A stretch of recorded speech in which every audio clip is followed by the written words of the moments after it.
are 100% right. Missy Fitz. Assen. Okay, you're in Assen. I know I'm probably pronouncing that wrong. I always do. My pronunciations of everything are almost always wrong, I feel like. So sometimes I get them right. But English, in fact, does not exist. No, Missy gets it. It's finally free time. Kids are sleeping. Yep. My free time is spent sleeping and reading in bed and cleaning. But you gotta wait till the kids go to sleep. Man. Bed at 9 p.m. club. Yep. I am in bed at like 8:30 or at the latest usually. And sometimes I just pass out depending on my day. And then other times I'm definitely just sitting there reading. I read on my phone with one hand, scratch my husband's back with the other while he watches TV. It's a great system. So, okay. Now, without further ado, let's see here. Let's get rid of... Okay. So, today I'm going to be reviewing this book, Hero by Thoobs, who is in the chat. Thank you so much for joining the chat, Thoobs, off of Wattpad. Now, this is a funny one because normally what I do is the author will fill out a form on my review form, and obviously I use that to get my get the information that I need. However, Thoobs was so sweet and just wrote on my message board and then reached out to me on Discord from that on. So I don't really have like the classic bullet pointy stuff that I would normally get from my my form, but Thoobs is from the Netherlands. Thoobs has at least one kid, one daughter. I know that. And yeah, and I think the love interest in this book is based off of his wife. So, very cute kind of backstory. And so I was like, okay, yeah, I got to read this. And then, one other thing that I have to review, just note here is that the book that I read was like an extended edition. Callie, oh my gosh, please stop. Please stop. Okay, hang on.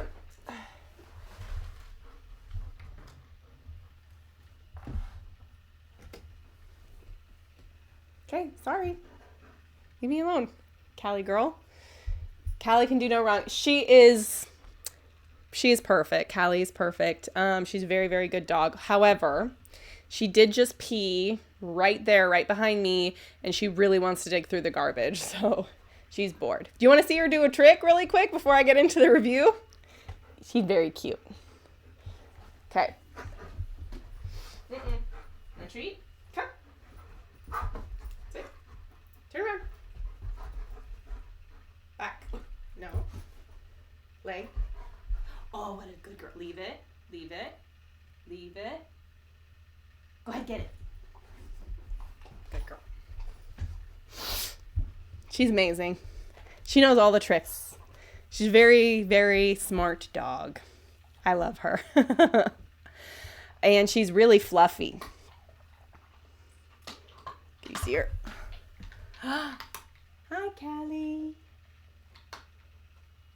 She's a good girl. Everybody thinks she's a puppy because she has like floppy ears and really like fluffy fur.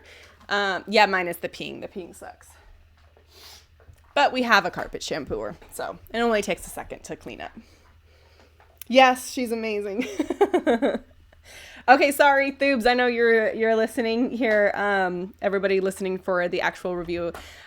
So I was reading, so the book, the version that I read, I'm just going to call it the extended edition because it's like 20,000 words longer than the version that's on Wattpad.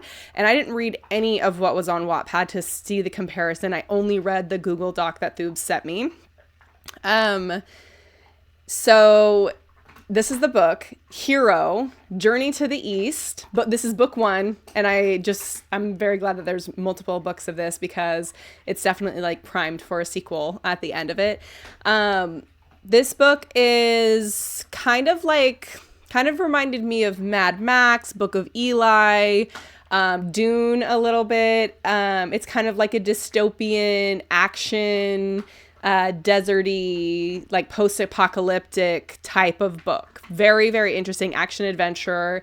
Book 2 is almost done. Okay, that's good to know.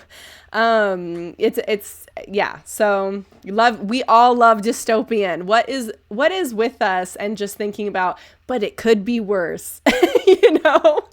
Oh, what is that? What do they call that? Where it's, utopia dystopian, where it's like everything seems perfect, but it's really not, like kind of Elysium type of thing. Review part 2 then. Yeah.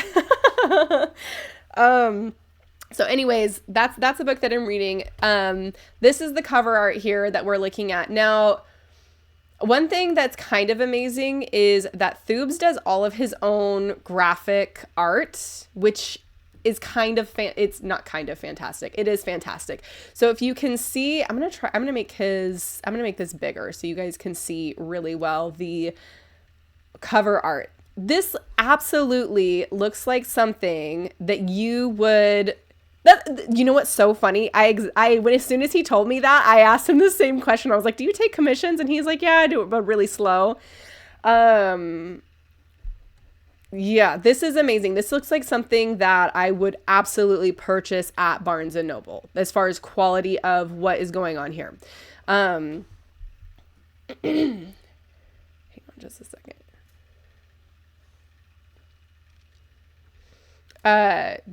So this looks like it's a phenomenal book cover. I have nothing to say about it as negative other than it's fantastic. My books need a makeover and this is beautiful. Yeah, this is fantastic. How do I get rid of the Wattpad? I'm going to get rid of the Wattpad logo for now so everybody can see this art. It's fantastic. This is so good. Mind-blowing. You're definitely getting everything that you need to from this cover. It is so good. I absolutely love it. And Thoobs did share with me some other stuff that he said I could share with you guys, some other graphic art. Look at this prickly pear, and this is from the book, so this is like relevant. He has, here, let me link his Insta really quick for everybody so you can see, see his thing.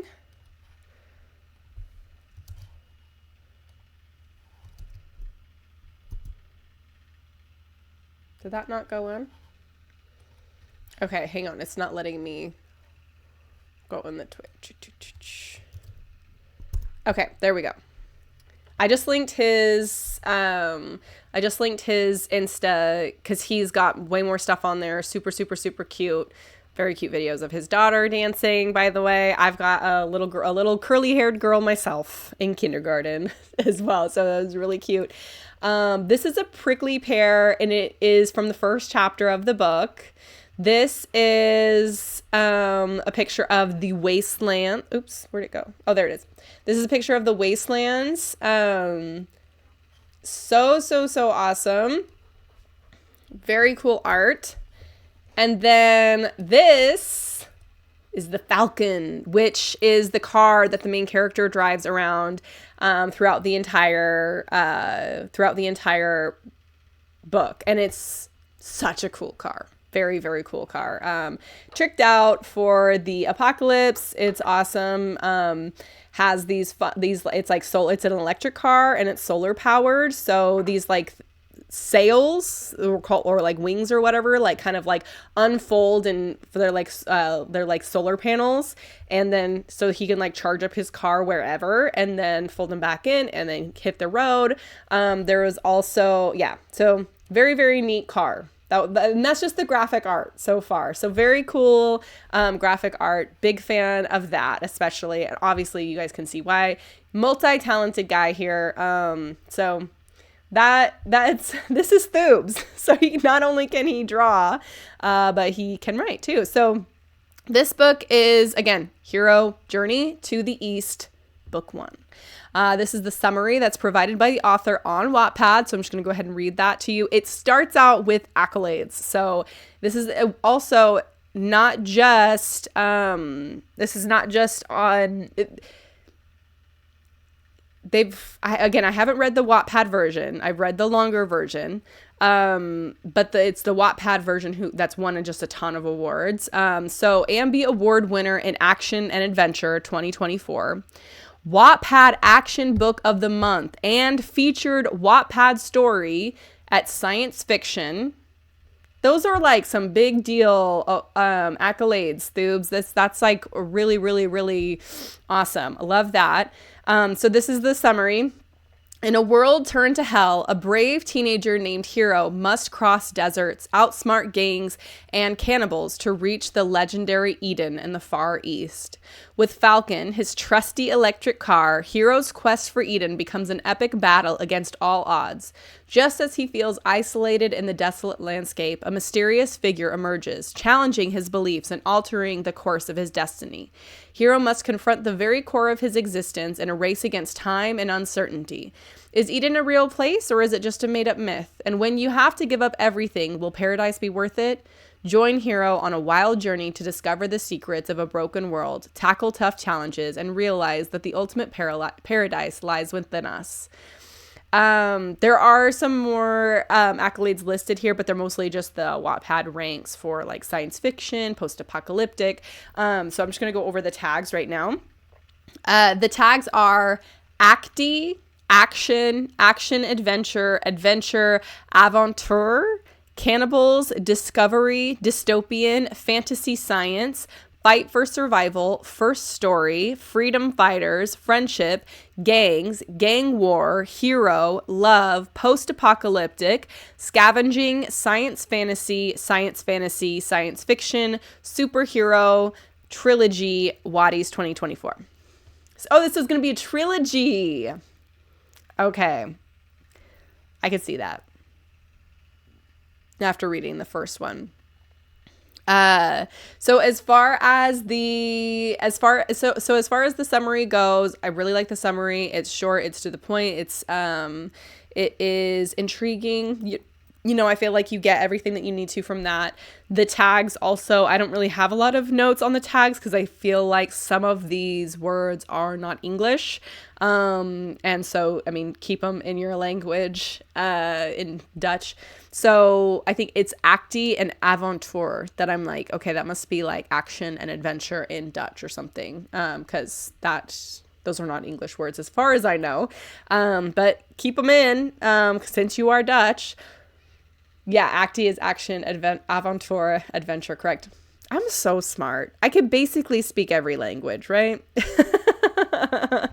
Yeah, it is. I thought that the summary and the tags are really good. I specifically did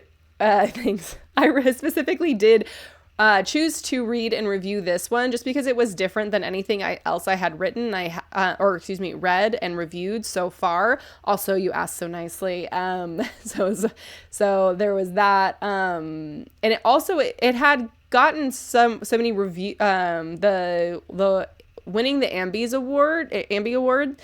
That is, you're almost as smart as Callie. Excuse you, Ellen. Not even close to as smart as Callie. She's a genius. She's a genius girl. Yeah, she's a good girl. Huh? Oh, you're a good girl. You know I'm talking about you. You know it. You're a good girl.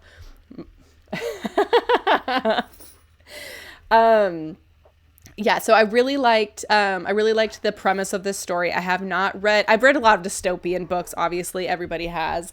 But I hadn't read Oh, Callie knocked into my laptop, so it's making a weird noise. And she's all scared now. Come on, stop making that noise, computer. Hang on, Callie.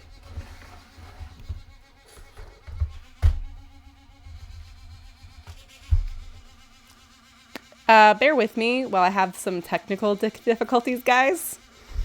This is bad.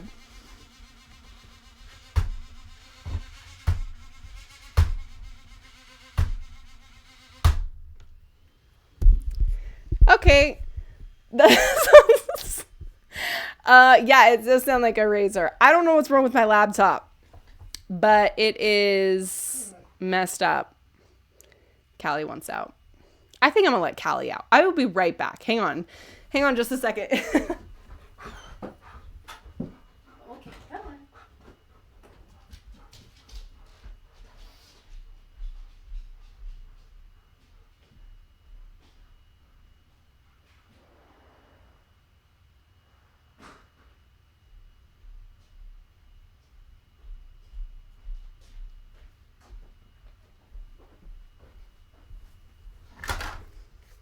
Sorry, guys.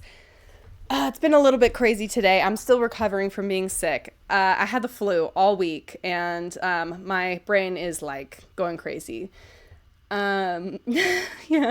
It is HP. It's a HP. But yeah, it's a really old one. It's a really old laptop. Maybe I'll get a new one for Christmas. We'll see. Hey, Textual! Oh my gosh, I was talking about you earlier. What a small world. Did I get my flu vaccine? No. I used to always get my flu vaccine. And if I ever need help with tech or setup stuff, send you a link. Oh, okay. Or send you a message. Little old me. Yeah, I was talking about you because obviously it was such a small world. Join that Discord and you were like, oh my gosh, Missy, hey, Tex. It is a small world. It's crazy. Yeah, no, sorry for the technical difficulties. My brain is also fried from being sick, but I was able to read this book and I am able to review it. So sorry I'm all over the place, but I'm always all over the place. Everybody knows this. I have fairly organized notes, but my conversation gets derailed so easily. That's just how it works, but my throat is killing me, so hang on. Okay. Sorry, back to Hero. I'm going to fix this up a little bit. Thank you. Thank you, Thoobs. So, that is the summary that we're working with here, that I just shared with you guys. It's on Wattpad. I feel like the constant derailment is because of the people in the chat. That's because I'm always reading the chat. Because I'm talking to you guys. It feels less one way when I'm talking back. Anyways, so I'm going to do a little plot summary. So it is kind of what you would expect from a book like this. The world is in chaos. The setting is the U.S., somewhere in the U.S., all over really in the U.S., I think. I think mostly the Midwest it might be. And the entire planet is a desert. This is post-war, like nuclear war. So some things are like affected by radiation. So there are like different types of people who live in this world, right? Like South Dakota, maybe.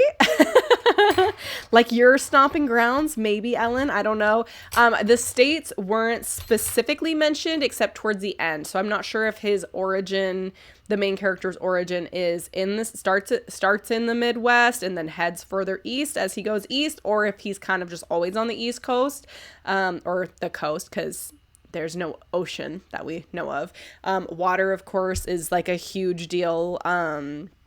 Yeah, Thoob, confirm if he knows. This is, I mean, there's not like a ton of boundaries, right? Because there's the dwindling population. The people who are alive are just like barely surviving. It is a desert landscape by far. Everything is dead. The only things that survive are things like cacti or, creepy animals that, you're kind of wondering where they get their food. Sounds like South Dakota. Oh my gosh.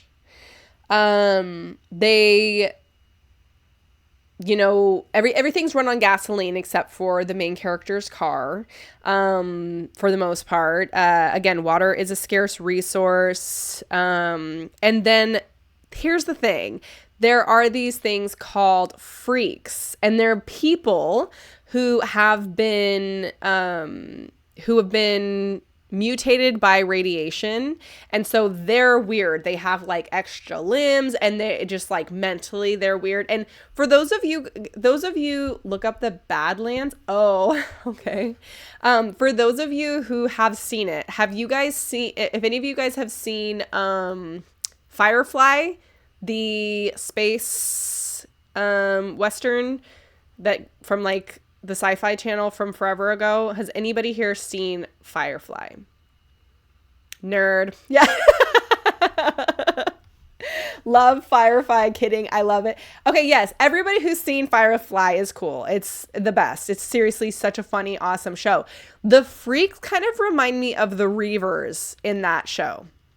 So, which are freaky. Like, I just kept picturing the Reavers whenever I was thinking of the Freaks. And basically, they're the ones who are like terrorizing the entire planet, why nothing can thrive anymore, because they are cannibals and they just eat people, right? And so they find people, they eat them, and then they like steal their goods or they breed them. And then there's also something called the USR, which are a different type of people who have been affected by the radiation in a different way. You don't meet any of them, but they are probably like twice as creepy if you were to meet them.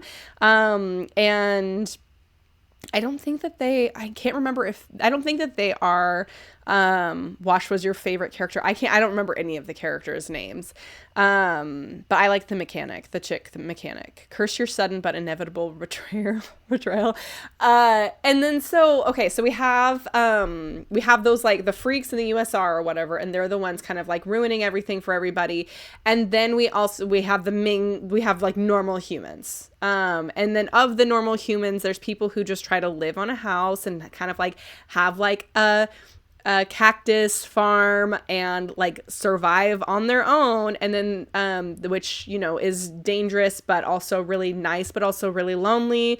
And then there's something called the Swifters, and those are basically like, I would picture them like gypsies, kind of like they are constantly on the move, and they like steal water from the Freaks, and they can like make their own things. They're like scavengers, but very resourceful type of people. I was getting kind of like,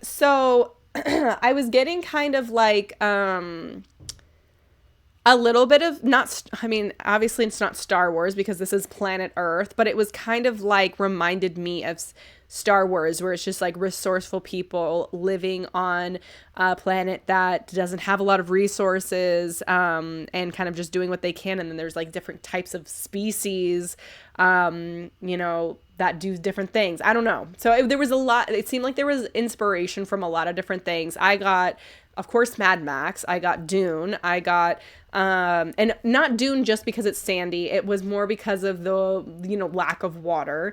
And then Book of Eli, as far as like dystopian desert type of area. And then Star Wars-y type stuff. Man, I had some other ones that I was thinking about. If anybody has read The Road by Cormac McCarthy, and Cormac McCarthy is the guy who wrote the book No Country for Old Men. Back to the Future. Okay, yep. The Road, indeed. Okay, so it was like, it's definitely, you're just like thrust into that world, which is a very, very cool setting, for sure. And it just leaves, that kind of setting leaves everything up to the action and the characters. So Star Wars, hell yeah. Let's see. Lord of the Rings? Is that what Lorder means? Lortr? Or am I thinking of... Or is that like a different Star Wars? Lord of the Rings. Yep. Okay. I would fight Cormac McCarthy if he was still alive. Okay, Ellen. Feel free to elaborate in the chat. Lord of the Rings? Inspired by Lord of the Rings? Really? Oh my gosh, I wasn't getting that. Okay, so we're thrust into this like desert landscape where there's not much left of what actually existed, you know, that we in present day, right? Oh, Ready Player One. Okay, the dystopian type of thing. Got it. Post-apocalyptic type of style. This is much more desolate than that. There's like no people. The people who are left in the world are like just survivors. My blood boiled whenever that man tried and failed to right women. Okay. Good to know. If you've read The Road, according to Ellen, that is not an accurate portrayal of women. I have not read The Road. I have not read No Country for Old Men. He did win a Pulitzer Prize for The Road. And No Country for Old Men. So I would fight him and Michael Crichton. Been there. I haven't read it, but I don't know about that. I don't know who Michael Crichton is, Crichton. Let me look him up. Hang on. Jurassic Park? Andromeda Strain. The road has no women in it. The mom goes off and dies because Cormac doesn't know how to write women. You know what? Good for him, though. If he can't write women, maybe don't write women. Maybe have a setting where maybe women don't exist. I'm limited. You did your best, though. There are women in Hero. There is specifically one. Well, there's a few women that I thought were very accurate. I could totally, and I was like, this has got to be based off of a real person. In fact, when I was thinking about some of the moms or the wives or whatever. Hey, Dom. No Country for Old Men has a protagonist pick up a teenage girl and marry her, and every scene with her is terrible. Oh. Okay, well, I won't read that book then. That sounds awful. Super yuck. Okay. I hate age gap romances, but an age gap romance written by a man seems 10 times worse. I would specifically fight Crichton over Spear. Okay. Yeah, I've not read any of his, and I don't plan to. What's even worse? Oh no. What's even worse? Are you about to say something? It's based on Cormac's real life. That is much worse. He did that. Yes, sorry. Sorry, textual is right. Get back on track. Sorry. Okay, so. Okay. So anyways, that's the world we live in. Hero, very, very cool setting. We start off, the very first chapter, I feel like should be a prologue, because it's from a different POV that we don't see anywhere else in the story. And it's a different storyline entirely. It's the same world and stuff. Anyways, so not fun facts about so the first chapter is from the perspective of a different character called Flash, and we'll get to Flash later.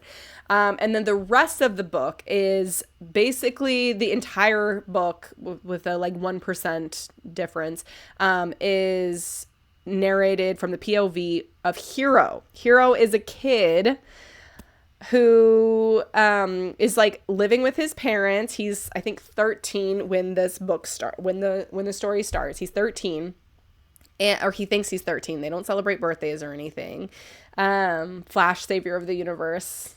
Yeah, and I feel like it should be I feel like it should be a prologue and an epilogue as far as Flash's POVs, because there's Flash in the beginning and Flash at the end, and it's a different perspective, and it's really, really interesting because Flash also kind of pops up in the middle of the books, which was really, really fun. However, I don't know if it was. I thought that because it was chapter 1, I thought it was going to be a tale of revenge. The entire story was going to be a tale of the revenge. Anyways, so Hero, though, is our main character. And Hero is this 13-year-old boy who is living at home. He's prepping, this cool car with his dad, and they're living off of the kale that they grow on their farm and stuff. And it's really, I had to remove it because of my editor. People tend to skip the prologue. Okay. I see. I will get to those chapters a little bit later too, though. And I see why your editor wanted to remove it as well. That makes sense. But Hero is this kid, and he comes off as kind of, the thing is that we don't get a lot from him, but throughout the rest of the book, you realize he's pretty innocent, he's brave, he's a little bit stupid, not stupid, but just he's not exceptionally smart or anything. He's very, very hardworking. I think he's a really good person. like underneath it's not really hiding that he's a very good person. He's been very unfortunate, but I feel like everybody in this world is unfortunate. People are constantly dying from accidents, starvation, dehydration, but mostly the antagonists, the freaks, are the ones doing the majority of the killing. So I like prologues. I feel like most books have some form of a prologue. I'm definitely not opposed to prologues. I don't want them to be there just for the sake of there being a prologue. But it is nice to have kind of like, it's almost like a soft launch to a book. You know, you can combine the prologue and chapter 1 in the same chapter, just start it with no title, then do a line break and put chapter 1 where the actual chapter starts. That doesn't apply to this one. Not at all. I don't think.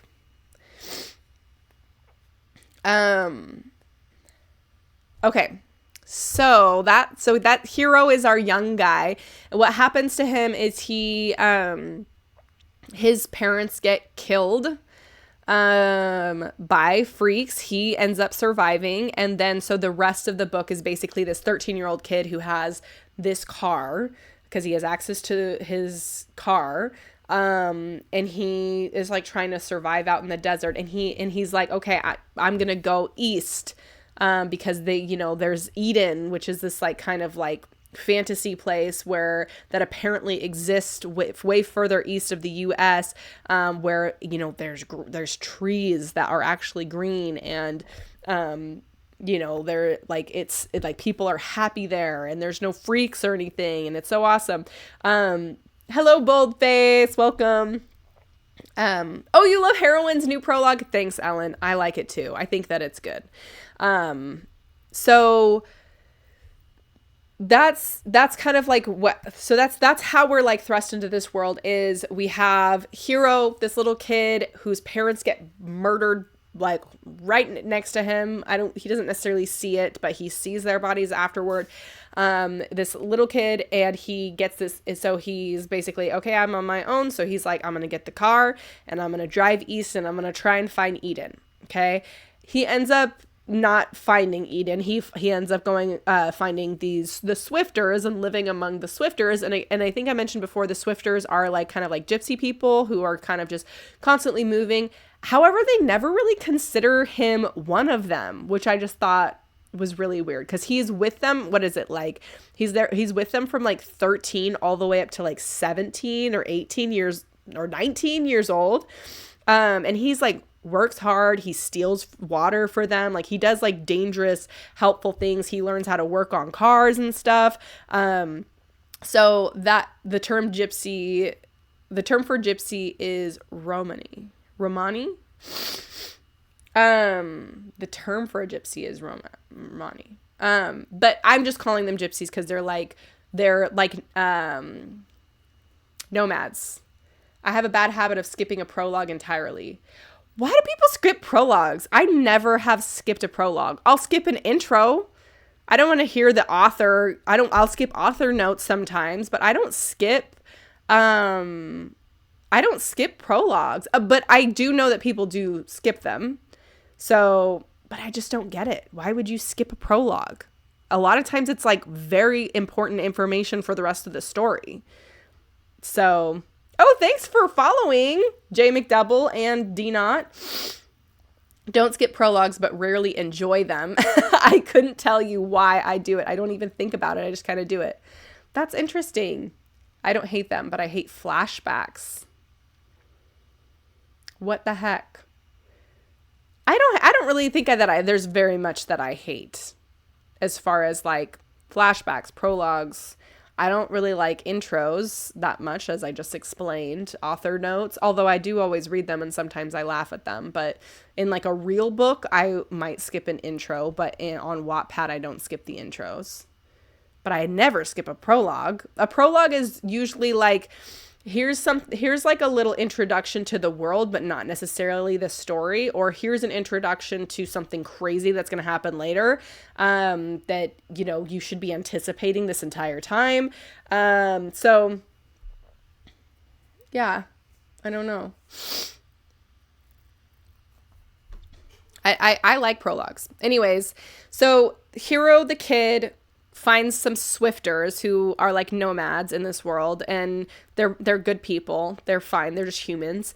And then he meets a guy named Blaze who calls him like little brother, and like takes care of him and teaches him how to steal, teaches him how to track, teaches him how to hunt, teaches him how to like work on cars, even though because he already did know how to work on cars. So there's like a few different things that Blaze does. Okay, so I apologize, I had to dip out early last time, but was enjoying the stream. You're talking about my stream? Thank you for coming back at all. So that's Blaze. Okay, then something happens to Blaze, and we then Hero meets Emily. Now Emily is, I feel like this is like a little over midway through the book. Hero meets Emily, and Emily is this like guarded, street smart, brave, but like treacherous character. And she thinks Hero is naive and stupid, and she's like, I'm gonna rob this dude. I want his car.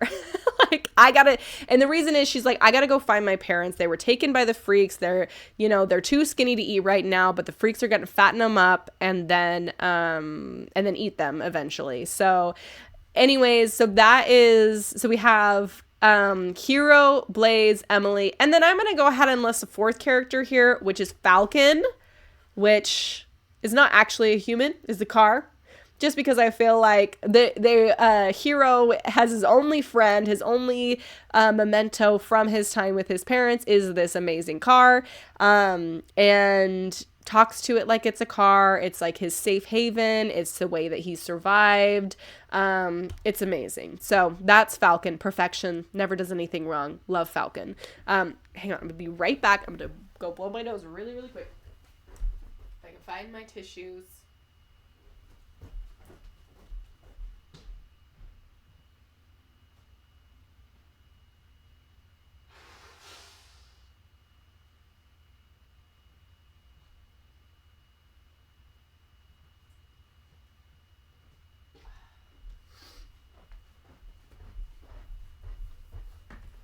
Okay.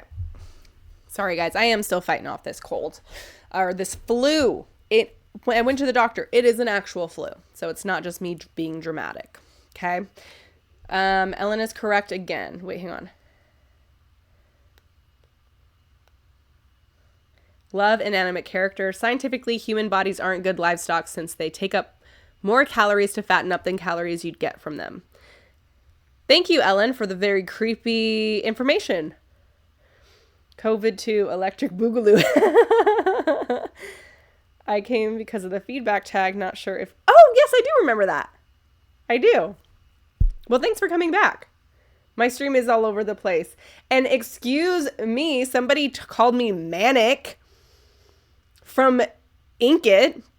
They said something along the lines of the reviewer was manic and all over the place. Okay, I identify as all over the place, but not manic. I'm happy and energetic. That's not manic. I'm not like the freaking Joker, okay? Don't know how to tell you this. No, do not. Don't do it. Don't tell me I'm manic. I'm not. I'm a delight. And I'm very calm, super chill. Y'all have never seen a manic person in real life. Maybe I'm the closest thing that they've seen as a manic. It's the flu, I swear. Lithium tea. I am a perfectly sane person, okay? I'm not crazy. Okay, so back to Hero. Jeez Louise. Poor Thoobs. I'm getting derailed a ton. You're the most energetic, happy person they've ever seen. Thank you. That's a good thing. People don't know what to do with me. I'm too happy and energetic. Where do I get all this energy? It's Excedrin. Color me reassured. Actually, speaking of Excedrin, I do need to take an Excedrin right now.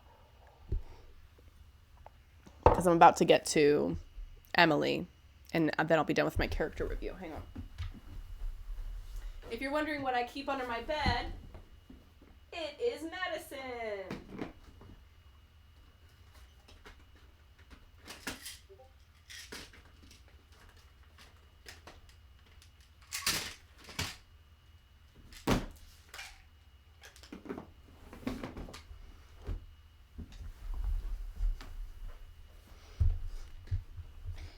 Okay. Hello, though, Shiroku Taro. And I don't know if I'm pronouncing your name there. We are very good. How are you? Just taking my headache pills. Like, nonstop headache all the time. Okay.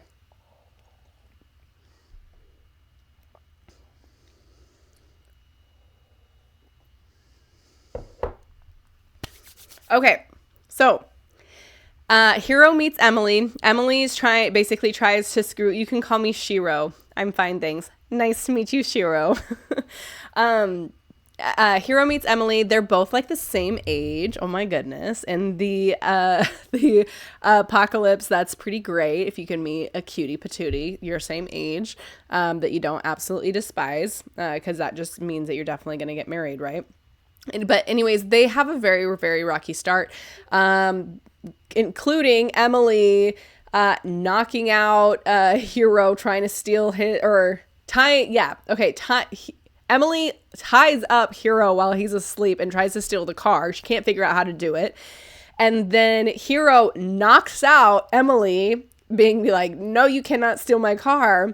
And that's how they start. And that's not even the end of it. They like keep trying to like hurt each other in order to, Hiro's just trying to like be a good guy and help her. And meanwhile, she's like, no, I'm going to steal this dude's car. Screw him. I don't need no man. I just need his car. Right.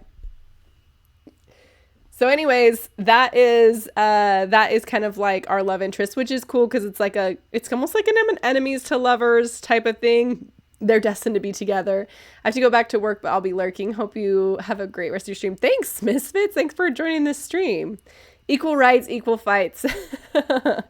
But yeah, so that is Hiro meets Emily, right? And then Emily is kind of a badass. I liked her a lot. However, her thought process was very unrealistic. Even for a pessimist, even for somebody who is like hardened by this world, I did not find Emily very realistic or likable even. She's very brave, and I love the street smarts. I love that she's like wanting to help her family.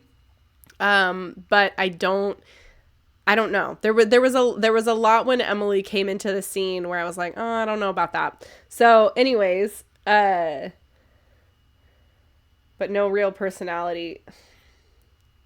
That's the thing, is that was kind of a consistent thing throughout the book as far as the personality. And I'm going to dive straight into that. So as far as like missed opportunities in this book was the very, very typical told me everything, showed me nothing. Like it was, as far as like the show don't tell type of thing. And let me clarify this, because I know I've talked about this in previous streams before, because it's so important and it is so hard to, that's just like the hard part about writing is that you have like this incredible story and you're just trying to get it on paper, right? And you want to tell us everything that happens, right? But the reader wants to experience what's happening, not just read what's happening, right? Like that's why we read books. That's why I read fiction, is because I want to experience a different world. I want to step into somebody else's shoes and live there for a little bit, right? So this book so showing and writing means vividly describing actions and sensory details to allow the reader to experience a character's emotions or a situation directly, while telling simply states information about a character or situation without providing rich imagery details. Okay, so these are some good examples. An example of telling: he was very sad.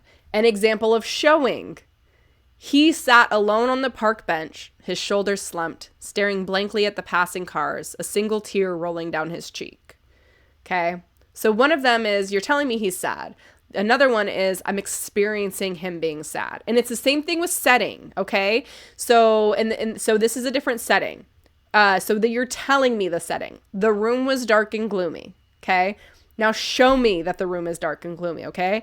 Thick, heavy curtains blocked out the sunlight, casting long shadows across the dusty floor.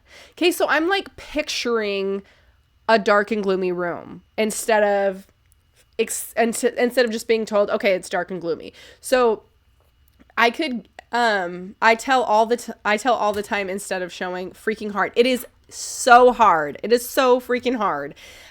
Here, I think I have some. Oh, I saved like some screenshots for like examples. Hang on. I'm going to pull this up really quick. So this is an example from the book where I feel like this is like telling us instead of showing. Or wait, hang on.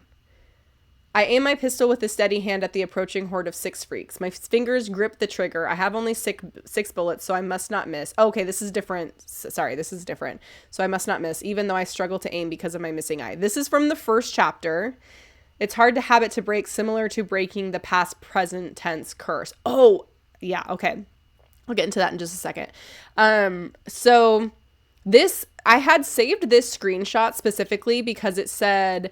so I aim my pistol with a steady hand at the approaching horde of 6 freaks. My fingers grip the trigger. I have only 6 bullets, so I must not miss, even though I struggle to aim because of my missing eye. So I feel like this, at the end of this sentence, it says, even though I struggle to aim because of my missing eye. That was like an opportunity for us to experience the missing eye. So like the tension between, okay, there's 6 freaks. I only have 6 bullets. Like that is pressure already. And then it's like, and I haven't shot my gun since I lost my eye. So this is going to be like 10 times as hard. And, I know that the odds of me missing, like this should be like much longer, this or much more descriptive. And this kind of happens a lot throughout the book, and I'm gonna provide another example here of something where I feel like this we could have gotten a little bit more. Okay, so the dog chowed down a rib bone and left his teeth marks. So in this situation, the main character is trapped in a cage, about to get eaten, kind of like, so let's not about to get eaten, but getting prepared to be eaten, right? So very, very high stakes on top of loved ones being in a separate cage about to get eaten as well. Okay. Very, very high stakes. This is happening quickly. They're around freaks, which are creepy as hell. Like let's experience this. Okay. And this is what we're given. The dog chowed down on a rib bone and left its teeth marks. Could I use it as a saw? No freaks in sight. I slip my hand through the bars and try to nudge the bones closer. The dog's ears perk up and I freeze. I give it a sec before I start over. Gotcha. Okay, so immediately I'm like, the freaks are not zombies. They're cannibals. They're like they've been affected by radiation. So some of them are like, they're disfigured cannibals. And yeah, very creepy. Very, very creepy. Okay. I give it a sec before I start over. Gotcha. Okay. So I feel like right there immediately, that was an opportunity to build tension, because if I was sitting there, like my hands are sweating. And so like I gripped it, but it slipped out of my sweaty fingers or whatever. Or, I heard it scrape and I'm like trying not to make any noise, like that type of stuff. That's what I want in this situation. You are trying to steal something from an animal. You're trying not to get caught. This is an opportunity to build tension. And I could have been sweating reading this part. Instead, I get these like kind of like bullet point action, like this, right? Like this is happening. But I could have been like terrified while I read this. I could have been like, oh, is he going to get it? Oh, is the dog going to like start barking? Is it attract the freaks? Whatever. Like this is an opportunity, right? Got you. Okay. The partially eaten rib bone resembles a saw. Cool. I cut the ropes by sawing the rib Sweat's dripping down my face. It's doing its thing, and I'm almost there.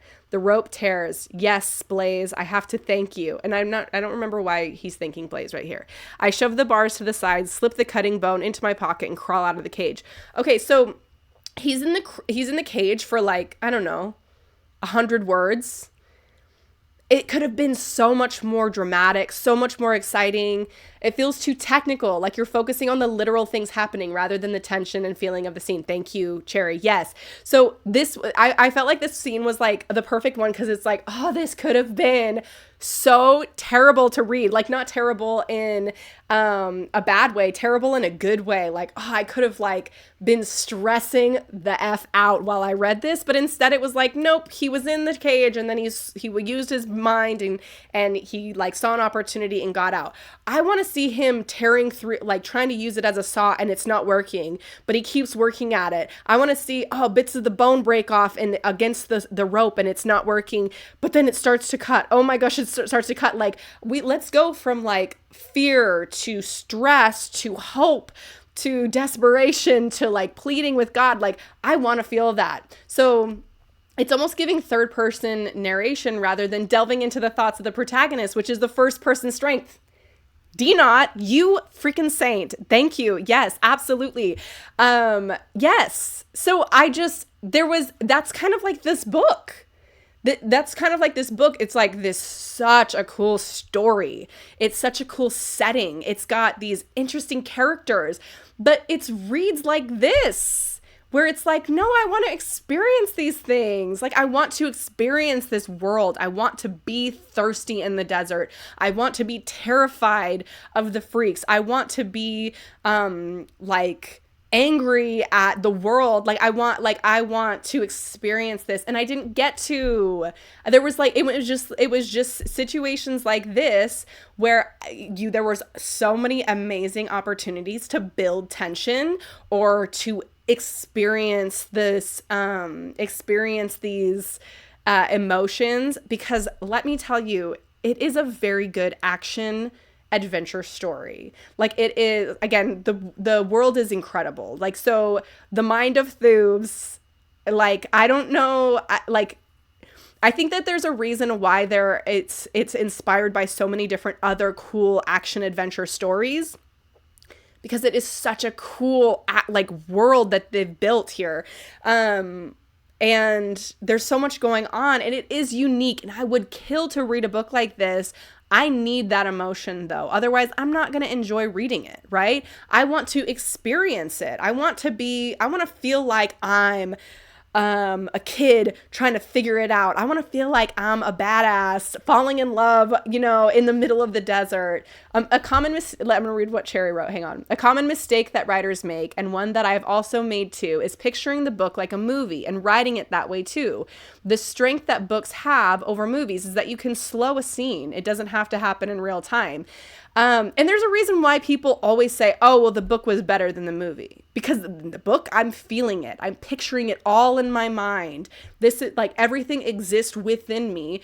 When you're watching a movie, it's all happening to you, right? I don't want the book to happen to me. I want it to be living inside me. I read such a good essay about that recently. We'll link in Discord. Thank you, Textual. So anyways, I'm honestly learning so much. I'm so glad. Because I'm not good at this either. I feel like my characters are always I'm just trying to make people laugh, and hope that they'll fall in love with the characters because they've made them laugh. I can't get them to experience that, but this book is like this. Okay, so this book has such a cool storyline. It's such a cool world. And I would want to read this book a second time after these things have been added. Now, Thubes, you had mentioned that your editor was like, ditch the first chapter or ditch the prologue, ditch that scene that's from Flash's POV, right? Because you're getting introduced to the world in that first chapter. You're not getting introduced to any of the main characters. I'm not doing that. Okay, yeah, no. I don't think that you would do that. What I'm saying is, on that one, that So that's another chapter where I was like, he just got his family killed and I'm not feeling any of it. And I did jump though, by the way. My heart kind of skipped when you find out what happens at the end of the first chapter. And I was like, no, are you kidding me? But you don't experience any of it. So I would just slow things down, like take it like line by line and be like, here's what I would do, Thoobs. Sorry to speak directly to you, but here's what I would do. I would basically take it chapter by chapter, say, okay, this is what happens in this chapter. This is what I want my audience to, because you have like your bullet points, like this is what happens in this chapter. I want you to be like, okay, this is what I want my reader to feel in this chapter. I want them to hate the freaks. I want them to be afraid. I want them to feel the desperation. I want the critic got awarded a ton, so I don't know where to improve. Yes, you did get awarded a ton, and I can absolutely see why. And this is your first story ever, which is insane. Like it's insane that people can just be like, I think I'm going to write a story, and then it just be like this amazing masterpiece and get all these awards. Oh, this is good advice. Okay. Anyways, what I'm saying is take it chapter by chapter. You have you've done a great job of pointing out like what happens. You've listed your characters. You've listed your the action, like what's happening, in the actions in the chapter.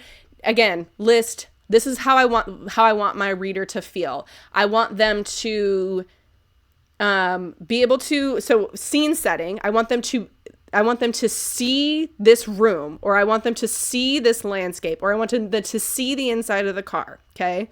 So start there, because there is a little bit of missing of scene setting. Okay. Think about all your senses: touch, smell, which is something that gets missed, I feel like, in a lot of books. Talk about smell, although you do a good job of smell later in the chapters. I loved the notes about the eggs.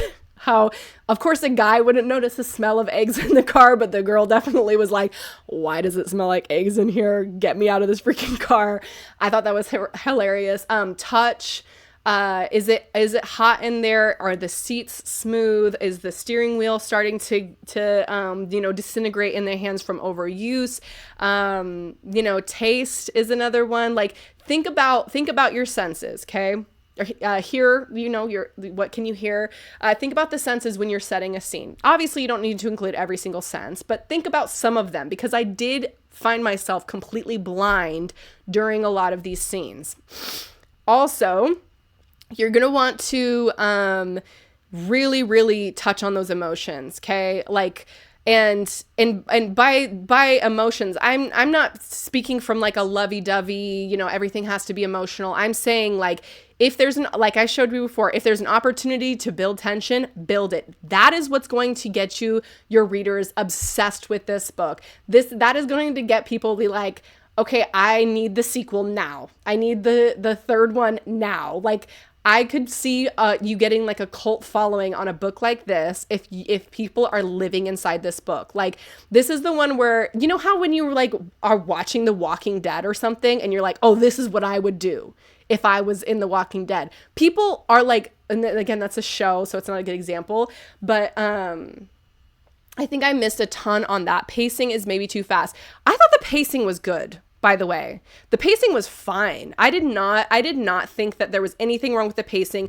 The storyline was great. I feel like the climaxes were a little bit hard to read because I was like, okay, wait, is this like really master your plot, but I feel like hero needs to have these like little side quests in order to get to his final destination, which this is from the beginning, it's book 1. So he's not going to reach his final destination. Maybe he reaches the East at the end of book 1, but he's not going to complete his hero's journey by the end of book 1. Okay. Hey, Brad. So nice to see you. Oh, wait. Oh, you're from Denmark, or Finland, excuse me. I was mixing you up with another one of my streamers who's also from the Netherlands, but we haven't seen Hanky in forever, and she's from the Netherlands. But the author is from the Netherlands. That's why I bring it up. Anyways, I think the pacing is great. I think that you have a really cool main character. I think that we need more on that main character. Is he stupid? Is he a good person? Is he talented? Do people like him? Is he off-putting? Like, I want more. Who is this character? And you can kind of do that. You can kind of do the bulk of that early on in the chapters, and then the reader will be like, okay, this is who the main character is. I know that, okay? And you don't have to do it a ton in the later chapters because we already know who the main character is, okay? But I do want more of that. I don't get a lot from the main character, again, because it's all like telling and not showing, and I'm not getting like, is he handsome? Is he ugly? Is he tall? Is he short? I'm guessing he's skinny because they're all starving. Is it possible for you to highlight the parts you think I can improve, add, etc.? I am kind of being more general, I guess, in my notes. I would say, as far as like, if I were to tell you to make specific changes, every time, again, go chapter by chapter and do scene setting a little bit and be like, and do like emotion setting to like, I want them to feel this way. I need them by this point to have, to care enough about Hero to go on a journey with him. That's what chapter 2 should be, which I think you do a great job on chapter 2 as far as making us like Hero and making us want, like, sympathize with him. Okay. But I think you need to go chapter by chapter and incorporate more of the things that I'm talking about. Specifically, one thing that I think that you could do is use Blaze, who is kind of like the big brother type of character.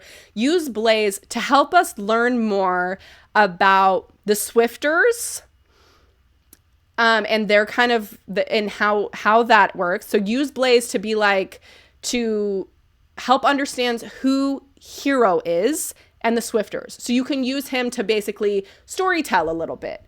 So maybe Blaze says something about like, you're kind of shy, aren't you? And maybe Blaze sees that Hero's shy, whereas the Swifters maybe think he's just weird or something like that. So stuff like that. You can do stuff like that, right? When you meet Emily, it's another opportunity for us to learn more about Hero as a person. She does a good job because she's like, you kind of realize like, oh, he's naive compared to Hero. Or he's naive compared to Emily, because Emily comes off as very street smart. She's like, this guy's an idiot. Why is he just sleeping out here? I could have killed him. And he's sleeping in the middle of the desert. He left tracks for me to follow, whatever. And why hasn't he learned this as a Swifter who are like pros at covering their tracks? Why doesn't he know this? And hang on, I'm gonna read Cherry's note because she always has genius intel. One thing I do is make my characters more solid is to make them in The Sims 4 and pick all their traits. Cherry and her Sims. But other things you can do is fill out personality quizzes online that ask questions like favorite color, favorite music, what food do they like. It will give you a more solid idea in your head, and that helps you when you write them. Oh yeah. That is good advice. Little personality things. What kind of things would you ask on a first date? What kind of questions would a kindergartner ask you? You know, my fiance did that with my characters. That's adorable. Oh my gosh. I would love to see my husband try and do that with my characters if he knew who they were. But he knows who they are in real life, unfortunately. The Sims or the quizzes? Both.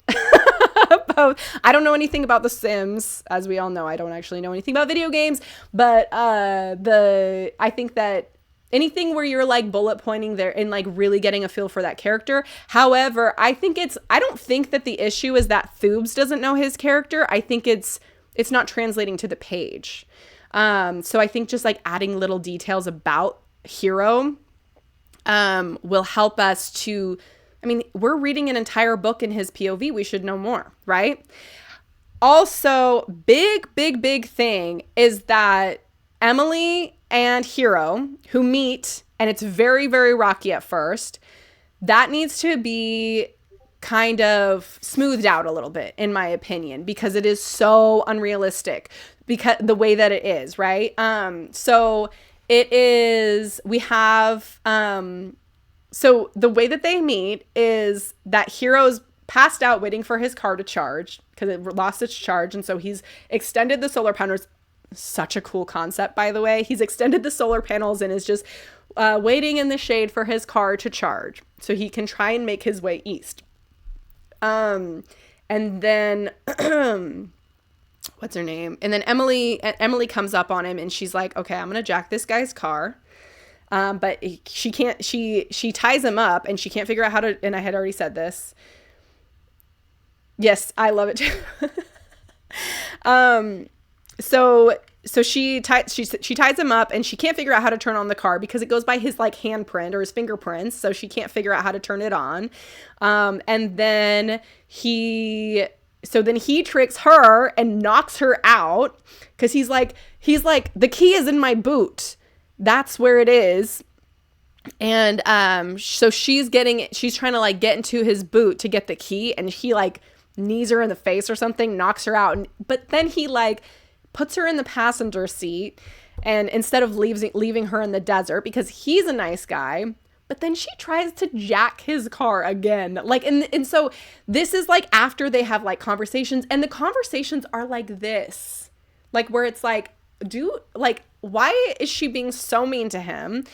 If I was her and I thought he was an idiot, I would be playing nice. I would not be playing mean unless I was trying to be very convincing, where I would be like standoffish, but also pretend that like, that's just me. Okay. So the conversations are like this. That needs to be smoothed out. Do they like each other or not? And it makes sense if she's like, I like him, but it doesn't matter. I don't need him. I just need to find my parents. And then she tries to steal his car again, right? And then she turns around for him. But anyways, that needs to be smoothed out big time. I want way more on them because he's like, she tried to steal my car, but man, those eyes. And it's like, no, dude, nobody's that stupid. Like, are guys that stupid where they would be like, this person genuinely like was trying to like leave me for dead, and he's like a good guy. And so this is the point where you're like, oh, he's a good person, and you realize it because he's like, even though she keeps screwing him over, he like keeps being like, I'm just trying to be a good person and help you, and you are just such a jerk. And she's like the most ungrateful person on the planet. So it's just like, I want like that. There's like, it's only like 2 or 3 chapters, I feel like, where it's like, are you guys a team or are you not? But it's stuff like that extends where it's like, are you guys a team or are you not? Are you helping her or are you not? Is she not figuring this out? She's supposed to be smart, right? Like, she thinks she's smart at least. Why can't they figure this out, right? So that's, I would love for that to be smoothed out. If you're looking for specific feedback, I would work on that. For sure. Work on that, their whole dynamic. They don't have chemistry. That needs to be helped for sure. Yeah, we need more chemistry between them. And then not chemistry like, oh, she's so pretty. Chemistry like and not just like, oh, I've been alone. It's like chemistry where it's like, I don't know. Like, this person is desperate and I want to help them. And, like I love their fire and I love these things about them, but don't tell us, show us, you know? Chemistry is so hard to define and it's so hard to pull off. Usually a lot of times, and especially, so in romance novels, here's the thing. In romance, because we are expecting, in the romance genre, we are expecting them to fall in love, right? So we will kind of fill the gaps in our minds and be like, okay, I'm like in love with this dark, mysterious man, even though they've done nothing, because I'm expecting them to fall in love, right? And so the work is done a lot of times in the author, in the reader's mind. So the author doesn't have to do very much, okay? So this is not a romance, though. This is an action adventure. Romance privilege, yeah. So you are going to have to be like, okay, we're stuck in this. They're stuck in a car together. It's just so nice to have somebody else in that car. Both of these people are spent alone. It's just nice to have another person there. They may not trust each other, but not trusting each other is tension. It's a type of tension, right? So there's a lot you can build on there. They definitely have something. They're the same age, beautiful. They are living in this hardened world, kind of stuck. They're kind of a forced proximity type of trope. And one of them is a really good person. One of them is street smart. They complement each other. I would use that when they go hunting. There's a part where they go hunting together and they find a boar, and it's like apparently Hero has been hunting before. You can't tell based on this first. They don't have like a plan of attack beforehand, and they're going after a boar, which first of all, a mutated boar. They have no plan. They don't communicate ahead of time. You do this and I'll do this, and this is how we're going to kill him. They just kind of go after it, and then it chases them and they're like, oh crap, we're going to die.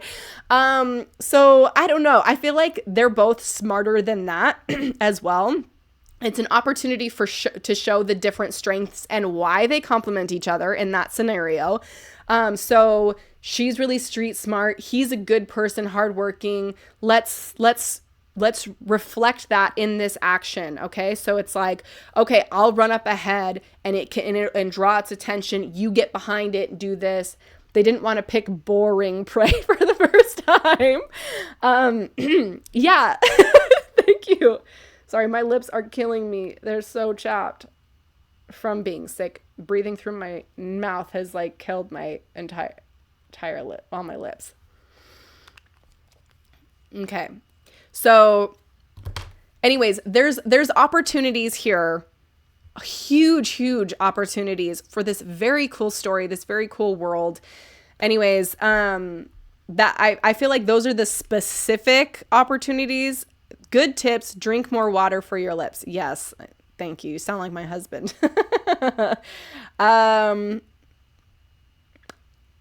Let's see. Yeah, I'm just looking at my notes really quick. Now getting to the end of this book, I do like the way that it ends, open-ended. However, and Thoobs, am I okay to get into spoilers? I mean, I feel like I've already gotten into a lot of spoilers, but am I okay to go over a spoiler of who they find somebody in the end? Am I okay to? I'm gonna wait, see if I'm okay to talk about spoilers.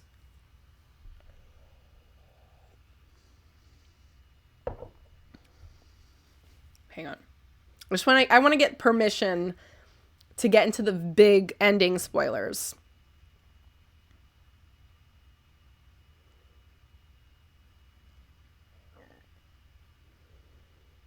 I'm sorry, I'm waiting. They find Alexander Hamilton. Do what you must. I just need to learn more about this. Okay. So basically Hero's got his hero journey. Hero's hero journey is to make it to Eden, which is this kind of rumored place where everything's perfect, right? In the East. Eden in the East. Okay. Emilie's journey is to find and save her parents from the freaks. Okay. So I would say that East of Eden. Yeah. I would say that Hero does not complete his journey, right? He's on his journey. He's trying to figure out how to get there. That's the whole reason he's on the road, right? I was just about to say that. And then, so this book is kind of more about Emily's journey, even though it comes out about a little bit over halfway through it. We're introduced to this new journey, why he's helping Emily. Hero is such a good guy. He meets this person who tries to steal his car and leave him for dead. And he offers to take her to something called the 51st state where like freaks are rampant and save her parents with her. That's how nice he is. And she's still a jerk to him. which I don't get.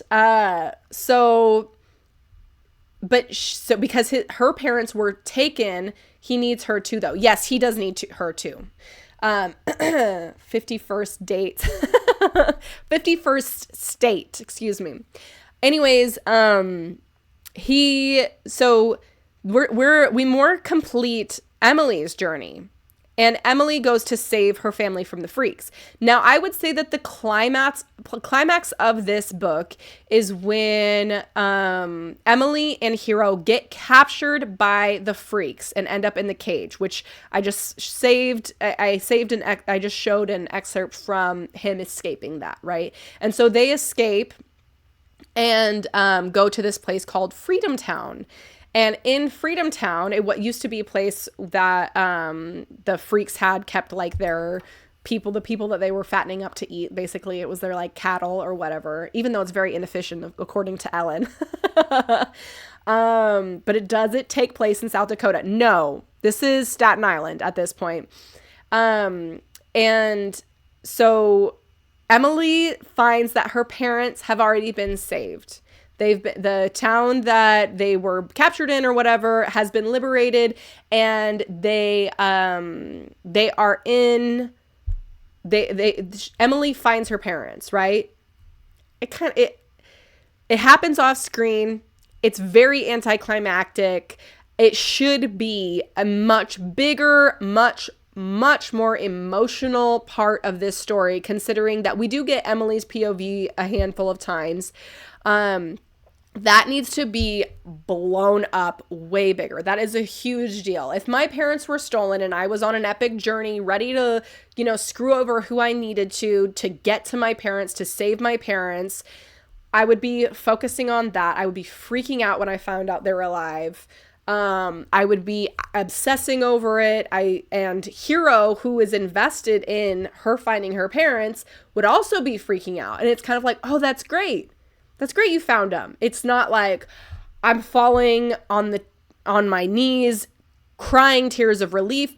And again, I'm pretty sure that the reunion between Emily and her parents happens off the page, like off screen. And we don't see it happening. It just kind of happens. So anyways, that needs help. That I was like, because that's the climax that we're working with for that. Like that's kind of like the happy ending we're working with that book. Also, at the end, Hero, who for the most part has been like avoiding fights, jumps straight into the fray, even though there's like an army to protect the town that they're in, and saves everybody. So he's like a real hero, which I thought was very, very cool. However, I want to know, what's the thought process behind that? Why does he think like that all of a sudden? What's the character development? I want to kind of like get into that. Like, why does Hero go from this person to this person by the end of the book? And he brings Emily along with him, who seems like she's along for the ride. How did that happen? So I want more of that. So that's my kind of notes for the book. Obviously, my big thing with this book was the showing and showing instead of telling. That needs a lot. We need scene setting. I want to feel everything that the characters are feeling. I want to know more about the characters in general. I think that there's a very, very good job done on the. I think there's a very good job done on the world that we have. Very exciting. I love what happens in the book. It's such a cool story. But again, I want to feel those things. And then if you can feel what's going on in this book, whew, man, have you got yourself something worthy of a lot more than Ambies, like the world. Yeah, the world is very cool. And I mean, it's the Dunes. Yes, A star. Wait, A++. Yeah, though it's a very cool world. It's super cool. And I love the car. The car is super cool. And the reason why it's giving Dune is because there's like a water filtration system in the car, and he saves his pee. Like, he's like, we're not wasting anybody's pee here, okay? This is not the pee losing family. In this car, we save our pee, and the car turns it into water, okay? And it's not gross. It's great. So that's kind of what reminded me of Dune. It's basically a still suit car. Gross. But desperate times, okay? Anyways, a very cool book, very cool story. I would read the crap out of a story like this, and I would read the sequel, and I would read whatever the trequel is. Urine doesn't have much nutrients anyway. Well, when you just need some hydration, it's better than nothing. Okay, Ellen, with your gross facts that you always have. Yeah. I think we're working with a pretty cool book here. Hydration, yes, it is all about hydration, not nutrients. They're not trying to eat the pee. They're trying to drink the pee. I'll probably check it out just for the dynamic with Falcon. Yes, Falcon is very cool. Definitely check it out. It is on Wattpad. I'll be linking it, of course, in my review book and posting it to my or it's already posted on my page or whatever, but I'll add it to my review reading list as well for easy access for everybody. But yeah, I think it was a good book.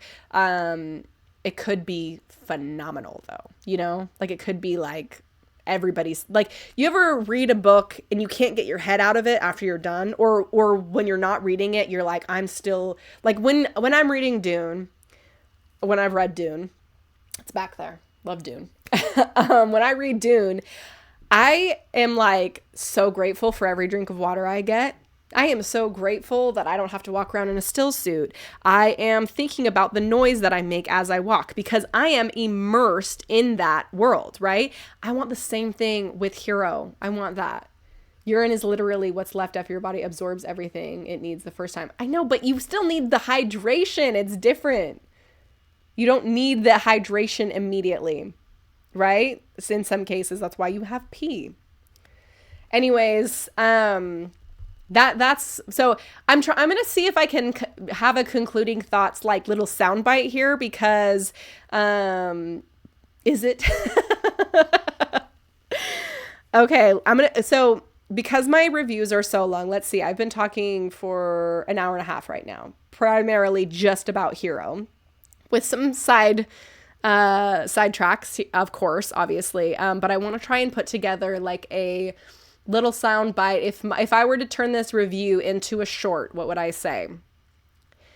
Okay, so Hero is a very, very exciting book with an exciting world, very, very cool worlds, intriguing characters, intriguing villains for sure. The freaks are crazy, creepy, and interesting. I love the idea of the book. I think that this has the potential to be... Oh, geez Louise, I'm trying to do a soundbite here, Ellen. How can I do this? Okay. It has the potential to be like, have like a cult following type of book. If I could picture it right. The fact that this is English second language is kind of phenomenal because the English is also great. Although the author is an English teacher, so it makes sense that they are speaking such good English. But it could use work on scene setting, character building, and definitely showing instead of telling. Those are the big ones. But it is very, very cool. Very cool book. Very, very cool concept. Incredible world. Lots of action, lots of adventure. Very Mad Max, very Dune, very Book of Eli, I would say. And Firefly, in my opinion. So that's my concluding thoughts. That is my little, like, I tried to keep it short to like a minute soundbite for this. Maybe I can clip that later. I don't know how to edit jack, so probably not going to happen. But if I will try and clip it so that if you're like, hey, if you don't want to watch an hour and 30 minutes, here is a 30-second review of my book. Scene setting, character development, and more show noted. There goes my life. Not just kidding. I'll go right to it. Again, I would go just like the best way to do that is I would go chapter by chapter.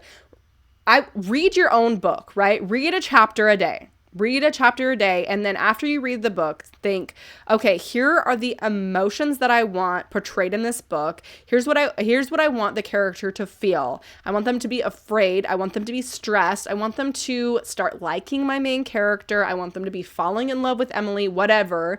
Or I want them to feel that kind of productive determination when you're like in like a, what is it? Montage, you know, where it's like, oh, they're learning how to fix up cars. They're learning all these new skills. Like if you want to be feeling their production, or you want them to really get a feel for the world that they're in. I want them to find out what your goals are for each chapter, and then make sure that those are really, really like fill in the gaps there. So if you have an opportunity to say something along, or if you have an opportunity to build tension and make it scary when it's supposed to, take those opportunities. If you have an opportunity to show us the beauty of this terrible place, do that. If you have an opportunity to show us how, okay. First of all, hang on. I cannot believe I almost forgot to do this. I have my favorite quotes, which I forgot to include. So this is from the second chapter. This is how we're introduced. We're not introduced to Hero in this sentence, but anyways, this is part of how we're introduced to Hero. This is when he's 13. He's a little baby. I settle into the driver's seat close to the door behind me, or close the door behind me, and run my fingers along the steering wheel's familiar contours. My imagination soars as I puff up my cheeks and produce racing noises, envisioning the exhilaration of speeding through the wasteland. That is so adorable. Falcon, you and me, heading east, I exclaimed to the empty air. Dad adds his voice to mine. There, we'll find Eden. He smiles at me through the open window on the driver's side. So this is the main character as a kid pretending to drive the car, puffing up his cheeks and producing racing noises. And he says, Falcon, you and me heading east. I thought that was so cute. Oh my gosh, that was adorable. That was perfection. His dad going in on it too, saying like, there's Eden. Like, so cute. I absolutely loved that. That made me love Hero, made me feel his. So that's an example of I'm feeling Hero's innocence, right? I'm feeling what he wants. He wants to go on the open road. He's ready for adventure, right? That is showing, not telling. It doesn't have to be long. I got a lot from that little clip, right? Cute kid now, trauma ensues. Exactly. Oh my gosh. So D-Not, that's so funny that you said that, because in the first chapter, it's from a different POV. There's a different character who's like looking at his wife and kids, and he's like, oh, how I love them. And I'm like, they're gonna die, aren't they? It's like the classic attaching us to them. But the way he says, oh, how I love them. It's like, dude, shut up. Don't. They're going to die. Okay. So that is excellent showing. I loved that. Adorable. Puffing up his cheeks and making racing 2 days from retirement. Exactly. Textual gets it. I'm 2 days from retiring. It would be such a shame if I was thrust into this one last job that ended up taking me 10,000 years or ended up killing me. This guy's too happy. Yep. Okay, now. Hey, Vane baby. Welcome. So happy to see you. Okay, so this is very creepy. So this is a mutated deer. A deer, or at least it used to be one. The warped body, covered in patchy fur, displays bulging muscles and uneven lumps. Twisted, broken antlers droop from its head. 2 additional limbs, malformed and dragging, extend from its side. Its eyes glow a faint yellow, like busted light bulbs. It twitches as it walks. Creepy. Great job, though, right? Like this. So this is, again, showing me how creepy and disturbing this animal is. Yes, That is, I shuddered, right? That is very, very creepy. So this is like, obviously, Thoobs has a talent for explaining these things. Just take the time to do it throughout the book a little bit more, and for specific things, like the scene setting, make sure we know where we are before you start talking or before we start going or whatever, and make sure we're like the reader is immersed in that world, and then also with the characters and everything, and the feelings that we're getting from like if we're stressed, I want to feel it, if we're scared, I want to feel it. That deer is so creepy sounding. Oh my gosh, great job. That was terrifying. And also that reminds us that things are mutated. It's not just the humans. It's not just the freaks. It is the animals, the other lives there are affected. And I was very curious on how those things survived. And was anybody eating them? So obviously somebody is, because they eat the boar. So it's not like they can't eat these mutated animals. But anyways, those were my 2 favorite quotes. I love that. It's a type of thing that makes me say, oh dear. Jeez Louise, Ellen, I'll eat it right now. Got those extra legs. Yeah, no, very creepy, very well done. There was there was stuff like that for sure where you're like, ooh, great job. I just wanted more. I wanted more of stuff like that for sure. But anyways, yeah, I feel like that is the end of my review of Hero Fallout. I'm guessing, I know that that's a video game, but I have not seen it or seen anything on it. So not sure about that. But if you guys have does anybody, Thoobs, do you have any like specific questions? Thank you so much. I'll do that. I'll send you a message via Discord with more questions. Is that okay? Absolutely. Ask away as far as questions go. If you want me to reread certain excerpts or anything, I'm happy to give more of my thoughts. Always keep in mind though, and I forgot to mention this, I am not a professional. My book itself, if you've even checked it out, which probably you haven't, it's a different type of book. But I'm not like a talented writer. I'm just a reader, who really appreciates authors. That's why I do this, these reviews. My notes are only that of a potential reader. I don't know what the masses like. I know what I like. I know, if I can point out something that I think is helpful, I absolutely will. But if you're like, no, she's wrong on that one, maybe I am the wrong audience member for this. You never know. So definitely what I'm trying to say is take everything I'm saying with a grain of salt. Meaning, take everything I'm saying knowing that I am an amateur reviewer. And my only expertise is as somebody who has read a lot of books, and I'm really just trying to help. So target audience is 12 plus. Well, I am 12 plus, so there we go. I also love action and I love dystopias. This is something that I have not read a lot of books like this. I mean, I've read Lord of the Rings and I've read Dune. I haven't read Ready Player One, and I haven't read The Road. I have seen Mad Max. I loved Mad Max. I mean, the new version of Mad Max. I haven't seen the Mel Gibson version.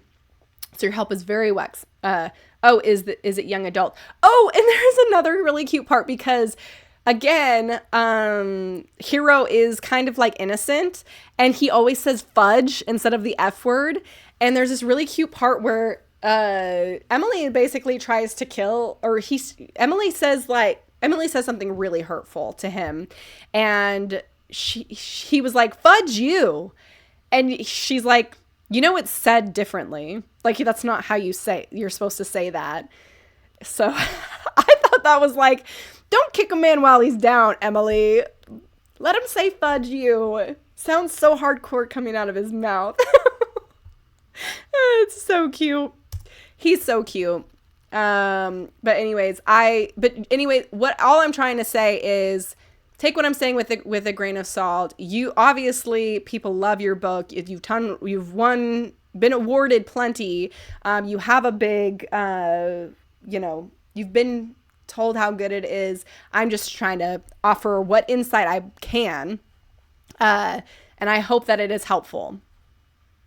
So that's all. That's all. Nothing else really. I'll save this. Love it, and it's very helpful. I'm glad I'm helpful, because you got a great book, and so I would love to read any other iterations of it, and the sequel. Love that. I'll send you via Discord what plans I have. Part 2 almost done. Okay, fantastic. Yeah, send me your plans. Very, very cool. Yeah, very cool book. Okay, so I'm going to move on then here. Let's see here. Nope, not what I meant to do. There we go. I'm gonna start talking about the published book that I just I'm not gonna review a published book just because I don't know what the heck I'm talking about, obviously, but I am gonna talk about a published book. And yes, we were talking about Eleanor in Park. And those of you who have never heard of it, it's like it's a coming of age book. That is pretty good. Let me see here. Pretty good. It's very good.